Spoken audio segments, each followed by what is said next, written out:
Les 1er et 2 avril dernier s'est déroulée la 6e édition de l'exposition Briques à Sizun.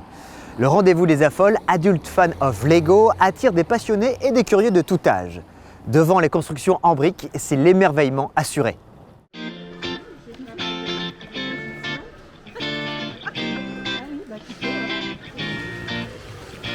Imaginaire incroyable, créativité débordante, 80 exposants sont au rendez-vous pour l'exposition Briques de Sizun.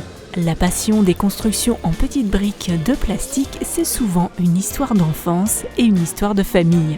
Moi j'ai commencé dans ma jeunesse, mes parents m'avaient acheté quelques boîtes, pas beaucoup parce que c'était assez onéreux à l'époque, et puis quand mon fils est né, j'en ai racheté, et puis j'ai bien replongé. J'ai commencé quand j'étais gamin. À l'adolescence, j'ai arrêté, ça ne m'intéressait plus. Et j'ai repris quand moi, mes enfants étaient jeunes, ils m'ont redonné le goût, le virus. Et la première que j'ai repris à faire, c'est une Ferrari qui est chez moi, qui trône dans la maison.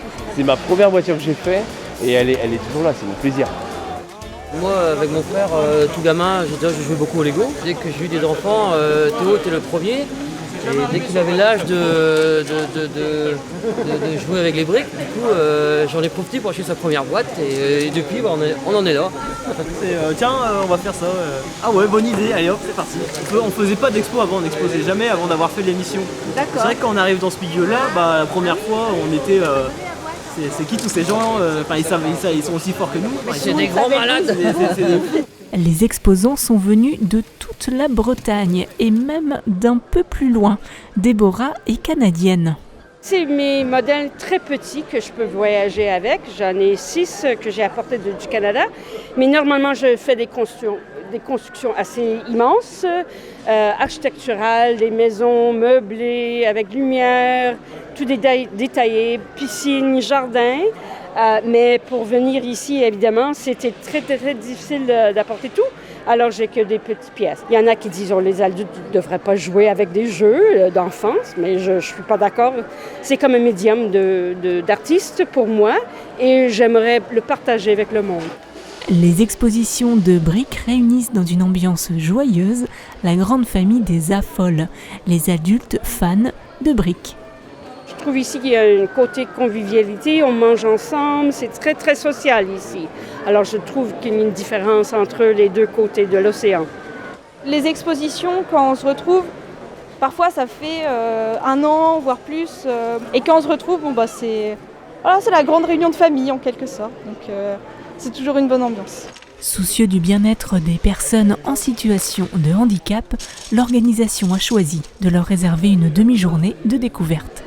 C'est une chose qui me tenait vraiment à cœur et que je voulais faire, c'est ouvrir la salle aux personnes à mobilité réduite, mais pas que à mobilité réduite, à toute personne atteinte de trisomie, de toutes les maladies orphelines qu'on ne connaît pas.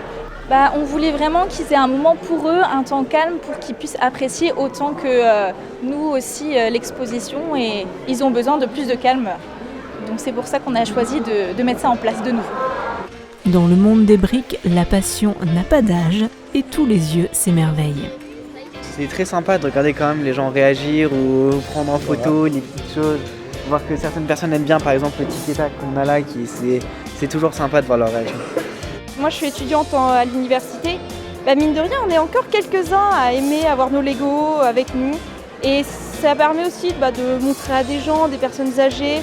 Ils trouvent ça sympa parce qu'ils avaient ça aussi quand ils étaient jeunes et c'est intemporel, donc c'est chouette parce qu'on peut discuter avec plein de gens et vraiment ça fait découvrir. Il y a souvent plein d'enfants qui sont en mode ah ça je veux ça, qui montrent aux petits frères, petites sœurs ou aux parents, et du coup tout le monde s'y intéresse et ça fait vraiment un moment un peu intergénérationnel et c'est chouette, c'est vraiment chouette.